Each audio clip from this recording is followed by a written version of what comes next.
Assalamualaikum warahmatullahi wabarakatuh. Pada sekarang ini kita akan membahas materi fisika tentang besaran dan satuan. Nah, apa sih yang dimaksud dengan besaran? Apa sih yang dimaksud dengan satuan? Nah, bagaimana penerapannya dalam fisika? Nah, kita akan bahas pada materi kali ini. Nah, sekarang begini dulu. Dalam fisika ada besaran fisika yang disebut itu adalah sifat benda atau gejala alam yang dapat diukur. Jadi dalam fisika itu, satu besaran itu harus bisa diukur sehingga bisa dinyatakan dalam satu besaran tersendiri. Nah, jadi nanti kita bisa melihat apakah besarannya ini kita bisa menilai berapa besarnya, berapa arahnya dan lain sebagainya. Contoh misalkan nah sekarang kan lagi ada olimpiade. Nah, misalkan begini, Kevin Marcus dari Indonesia mengalahkan tim dari India dengan poin 21-13 dan 21-12 misalnya. Nah, apakah itu termasuk dalam besaran fisika atau bagaimana? Nah, atau misalkan pelari dari Indonesia, Johri misalnya, berlari dengan kecepatan 10 meter per sekon misalnya. Nah, ini bisa kita lihat. Nah, dalam fisika sendiri untuk besaran ini ya, ini dibagi menjadi dua. Nah, dalam besaran ada yang disebut dengan besaran pokok dan ada yang disebut dengan besaran turunan.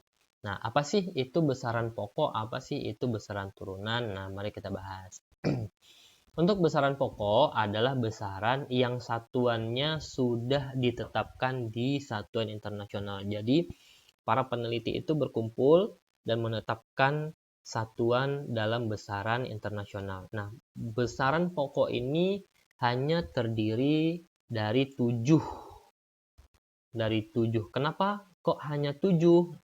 Karena 7 besaran inilah yang tidak bisa dikecilkan lagi atau tidak bisa eh, bisa di apa namanya, kalau seandainya dalam besaran yang lain itu adalah gabungan-gabungan. Nah, tapi kalau dalam besaran pokok ini tidak bisa dikecilkan lagi. Jadi inilah utamanya dalam dalam suatu besaran yang ada pada saat ini. Nah, apa saja besarannya itu dalam besaran pokok ini? Ada panjang yang dengan satuannya meter, ada massa yang satuannya kilogram, waktu yang satuannya sekon, suhu yang satuannya Kelvin, arus listrik satuannya ampere, jumlah zat satuannya mol, dan intensitas cahaya itu satuannya kandela. Nah, dari besaran pokok inilah 7 besaran pokok inilah yang tidak bisa lagi dikecilkan atau tidak bisa lagi diuraikan. Nah, ini menjadi bahan utama untuk satu satuan ataupun besaran-besaran yang lainnya nanti. Nah, kita lanjut dulu. Nah, ada lagi yang disebut dengan besaran turunan. Adalah besaran yang diturunkan dari besaran pokok. Maksudnya apa? Besaran turunan itu adalah gabungan dari besaran-besaran pokok. Nah, contohnya begini, contohnya luas.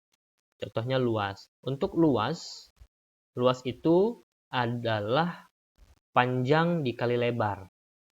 Nah, ini panjang ini adalah yang satuannya dari besaran pokok meter, lebar juga satuannya dari besaran pokok meter. Jadi gabungan dari besaran pokok ya, bergabungan dari besaran pokok.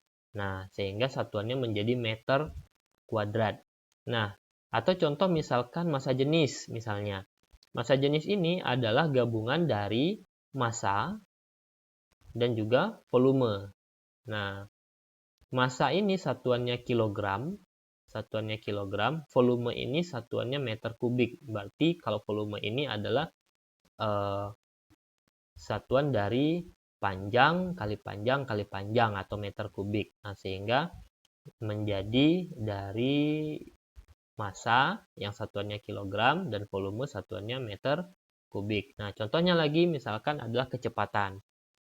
Kecepatan ini rumusnya adalah perpindahan dibagi waktu. Perpindahan sendiri ini satuannya adalah meter dari besaran pokok dan waktu dari besaran pokok satuannya sekon, sehingga satuannya adalah meter per sekon. Nah, ini semua dan juga ada beberapa rumus-rumus lainnya, ini adalah gabungan dari besaran-besaran pokok. Nah, besaran-besaran pokok itu tadi menjadi sumber utama untuk besaran-besaran turunan. Jadi banyak sekali nanti rumus-rumus yang awalnya ataupun asalnya adalah dari besaran pokok, ya.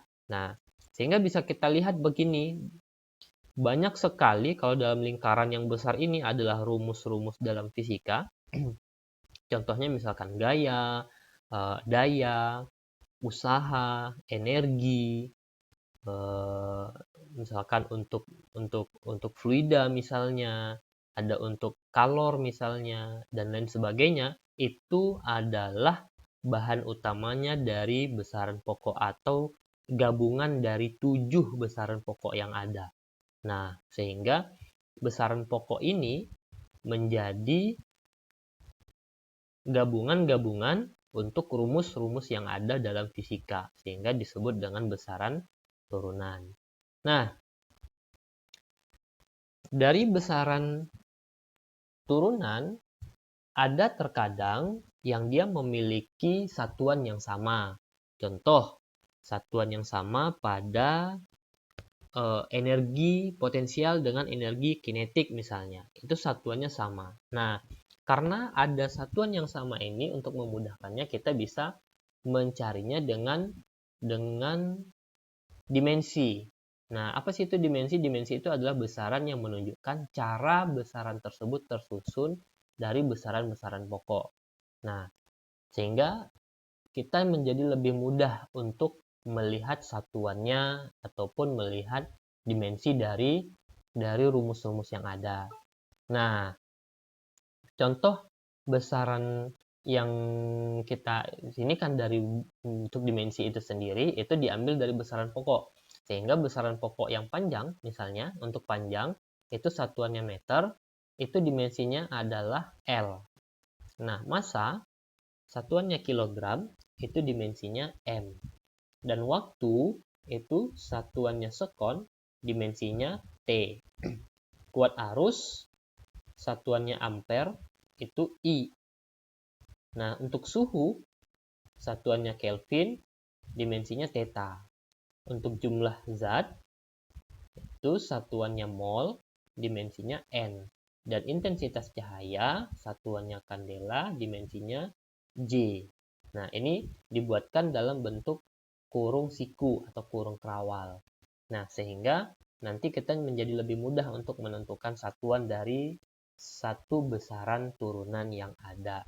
Nah, contoh misalkan begini. Apa sih dimensi dari rumus luas? Nah, untuk rumus luas sendiri kan kita tahu bahwa rumusnya adalah panjang dikali lebar. Nah, panjang ini satuannya meter tadi, dan lebar juga satuannya meter, sehingga untuk meter ataupun panjang itu dimensinya L, dan lebar juga dimensinya L, sehingga L dikali L menjadi L kuadrat. Nah, contoh lagi misalkan tuliskan dimensi dari gaya misalnya. Kita ketahui nih untuk rumus gaya itu kan adalah F sama dengan M dikali A. Nah, M ini massa, A ini adalah percepatan. Nah, untuk massa itu satuannya kilogram dan percepatan satuannya meter per sekon kuadrat. Nah, kita bisa lihat lagi tadi yang dituliskan di atas bahwa untuk kilogram, ya, untuk kilogram itu dimensinya M, dan untuk meter itu dimensinya L, dan untuk sekon atau waktu itu dimensinya T. Karena ini kuadrat, makanya kita buatkan juga kuadrat. Nah, sehingga bisa kita setarakan atau kita samakan posisinya, karena ini awalnya adalah T pangkat 2, ya. Nah, T pangkat 2 bisa saya gambarkan di sini. Gambarkan di sini. Nah, untuk T pangkat 2 ini, ya, kurang jelas warnanya, kita ganti dulu. Nah, ini T pangkat 2, ya. Jadi, kalau dia dalam matematika untuk naik ke atas menjadi T pangkat min 2. Nah, itu pada fungsi dalam matematikanya saja. Jadi, kita setarakan menjadi M, L, T min 2. Nah, ini untuk dimensi dari gaya, ya, untuk dimensi dari gaya. Nah, kita bisa lihat bahwa gaya itu dimensinya adalah M, L, T min 2. Oke. Oke, kita lanjut. Nah, tentukan dimensi dari usaha. Nah, kita bisa lihat nih untuk usaha di sini nih yang dicari. Untuk usaha rumusnya adalah W sama dengan F dikali S. Nah, kita tahu tadi bahwa F ini adalah dari gaya. Sehingga untuk gaya kan rumusnya satuannya adalah Newton. Dan S, ya, S itu adalah jarak, sorry ini salah, ini nih, ini meter harusnya ya. Oke, kita ganti dulu.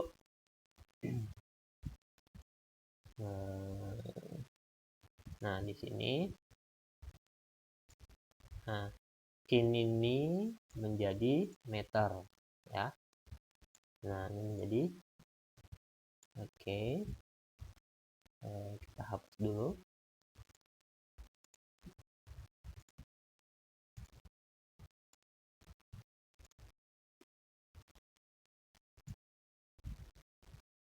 Nah, ini menjadi meter, ya. Oke. Nah, setelah itu kita bisa lihat nih bahwa untuk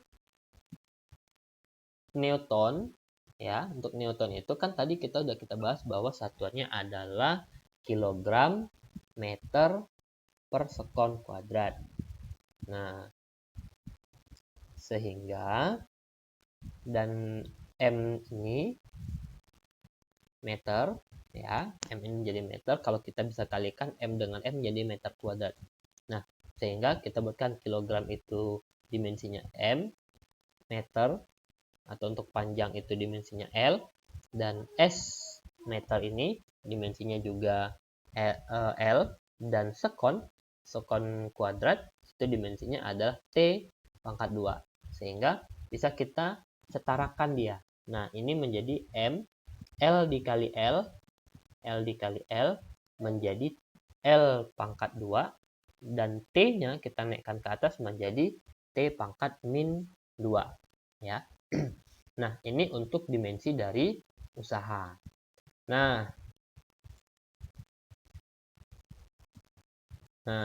kita lanjut materinya. Nah, ada lagi yang disebut dengan besaran skalar. Apa sih itu besaran skalar? Besaran skalar itu adalah besaran yang hanya memiliki nilai. Jadi, besaran ini hanya mempunyai nilainya saja. Contoh, misalkan begini. Nah, waktu. Nah, si Budi pergi ke sekolah, atau saya mengetik hanya membutuhkan waktu 5 sekon. Atau Budi pergi ke sekolah selama 30 menit. Nah, atau perjalanan dari Pekanbaru Bangkinang membutuhkan waktu 2 jam. Nah, ini hanya nilainya saja. Nilainya saja. Jadi kita tahu nilai dari satu besaran tertentu. Itu disebut dengan besaran skalar. Atau contoh misalkan jarak dari rumah saya ke rumah si Ani 5 meter. Nah, misalkan rumah Ani dan Budi itu jaraknya 3 km. Nah, jadi ini hanya besarannya saja. Nah, jadi untuk jarak itu hanya besaran saja, besaran skalar. Nah, misalkan daya rumah saya adalah 900 watt misalnya. Nah, ini termasuk ke dalam besaran skalar. Kenapa? Karena dia hanya memiliki nilai saja. Nah, dari nilai ini kita bisa tahu, oh ini adalah besaran skalar. Ya. Nah, ada lagi besaran ini yang disebut dengan besaran vektor. Besaran vektor adalah besaran yang memiliki besar dan arah. Nah, kalau besaran skalar tadi kan hanya memiliki besarnya saja atau nilainya saja. Kalau besaran vektor, dia selain memiliki besarnya atau nilainya, dia juga mempunyai arah. Nah, contohnya begini. Gaya yang bekerja pada balok misalnya adalah 10 Newton ke kanan. Nah, biasanya untuk gaya ini dalam beberapa soal itu diberikan tanda panahnya. Sehingga ada apakah dia itu ke kanan atau ke kiri, jadi kita bisa tahu. Nah, berarti maksudnya adalah kalau seandainya dia pakai tanda panah ke kanan, berarti itu arahnya ke kanan. Kalau dia pakai tanda panah ke kiri, berarti arahnya ke kiri dan sebagainya. Nah, misalkan kecepatan. Nah, kita terkadang naik motor misalnya, kecepatannya adalah 20 meter per sekon ke utara. Ini termasuk ke dalam besaran vektor. Kenapa? Karena ada besarnya, ya. Dia ada besarnya. Ini besarnya, nih. Dan ini adalah arahnya. Nah, ini arahnya. Nah, sama ini juga, ini besarnya, ini arahnya. Berarti arahnya ke utara. Nah, besarnya 20 meter per sekon, ya. Nah, itu termasuk ke dalam besaran vektor. Nah, ada lagi misalkan impuls. Impulsnya ada 30 Newton sekon ke barat. Nah, sama ini 30 ini adalah nilainya atau besarnya, dan ke barat ini adalah arahnya. Nah, arahnya itu bisa ke kanan, ke kiri, ke utara, ke barat, ataupun sesuai dengan mata angin. Bisa. Nah, kalau arahnya ini bisa ke atas ataupun ke bawah, itu bisa. Ya, tergantung dari soal nanti yang diberikan. Nah, oke, kita hapus dulu. Nah, dalam penentuan satuan, ya, dalam penentuan satuan, ini disebut acuan atau pembanding satu besaran. Nah, kita sudah belajar nih dulu di SD ataupun di SMP, mungkin diulang lagi. Nah, misalkan begini, kalau dia dalam untuk pengukur berat, berarti kita menggunakan kilogram, gram, desigram, dan lain sebagainya. Tanda hijau ini kita gunakan adalah sebagai acuan utamanya. Berarti kalau tanda hijau pada pengukuran berat, berarti kita menggunakan gram. Berarti di sini adalah gram. Ya. Kalau dia dari gram ke kilogram, nah, oke, sorry. Kalau seandainya dia dari kilogram, ya, misalkan nih, dia dari kilogram ke gram misalnya nanti, itu berarti dia nilainya 10 pangkat 3 atau 1000. Ya, atau 1000. Gitu. Tapi kalau seandainya dari miligram ke gram, ya, miligram ke gram, itu berarti dia nilainya dibagi 10 pangkat min 3 atau dibagi 1000. Makanya 10 pangkat min 3 nilainya. Nah, kalau kita misalkan menggunakan untuk satuan panjang misalnya. Satuan panjang kita bisa menggunakan meter, ya. Kita bisa menggunakan meter di sini. Nah, kalau kita menggunakan meter, misalkan dia dari kilometer, ya, dari kilometer misalnya. Dari kilometer ke meter. Berarti kita memakai 10 pangkat 3. Nah, kalau seandainya dia menggunakan nanometer misalnya. Dari nanometer ke meter berapa? Nah, berarti kalau dia dari nanometer yang kita pakai, ya, berarti nilainya adalah 10 pangkat min 9. 10 pangkat min 9 kita gunakan ke meter. Gitu. Nah, atau misalkan kita untuk menggunakan pada penghitungan waktu misalnya. Berarti kita menggunakan sekon. Berarti ketika dia sangat kecil misalnya, atau misalkan dia milisekon. Nah, milisekon berarti kalau di sini kan dibuatnya miligram. Nah, ini tergantung nanti dari teman-teman, dari kita menggunakan apa. Ya, dari kalian menggunakan apa? Apakah dia miligram, milisekon, milimeter, dan lain sebagainya. Ya. Nah, ada lagi bahkan digunakan untuk pengukuran yang besar contohnya. Contohnya apa? Itu penggunaan pada listrik misalnya. Ini pembangkit listrik ini bisa menghasilkan bisa sampai 800 megawatt misalnya. Berarti dia pada kondisi M atau mega. Nah, di sini kita gunakan mega. Kalau dia untuk ke watt berarti dia nilainya 10 pangkat 6. Berarti kalau dari megawatt ke watt berarti nilainya 10 pangkat 6. Oke, itu yang dalam bentuk satuan ataupun acuan pada satu besaran. Nah, contoh misalkan begini. 48 kg. 48 kg itu berapa gram sih? Nah, kita bisa hitung. Dari kilogram itu ke miligram, itu kita bisa, kalau seandainya di SMP ya, atau di SD, itu 1 kilogram ke miligram itu kan pakai tangga-tangga gitu kan. Nah, kalau dulu kan pakai tangga-tangga tuh. Kilogram, hektogram, dekagram, gram, desigram, sentigram, miligram. Nah, berarti di sini miligram ya. Nah, di sini adalah kilogram. Nah, berarti ini turunnya berapa tangga? 1, 2, 3, 4, 5, 6. Nah, berarti kalau dia 6 tangga, 6 tangga, kita belajar dulu kalau di SD berarti kita kali 1 juta, ya kan? Nah, kita kalikan 1 juta. Nah, berarti sama dengan ini. Sama dengan ini. Ini nanti jadinya berapa? Berarti kita bisa lihat di sini bahwa dia dari 48 dikalikan 1 juta. Hasilnya adalah 48 juta miligram, atau kita menjadikan bilangan berpangkat menjadi 48 pangkat 6 miligram. Ini hasil dari 48 kilogram ke miligram, sehingga menjadi 48 kali 10 pangkat 6 miligram ya. Nah, atau misalkan soalnya begini, dari 50.000 milivolt. 50.000 milivolt berapa gigavolt? Nah, ini kan hanya sampai kilogram. Dari kilo ke giga itu berapa? Nah, kita kan bisa tahu hasil ini nih ya. Hasil ini ada di tabel yang dikasih di atas tadi.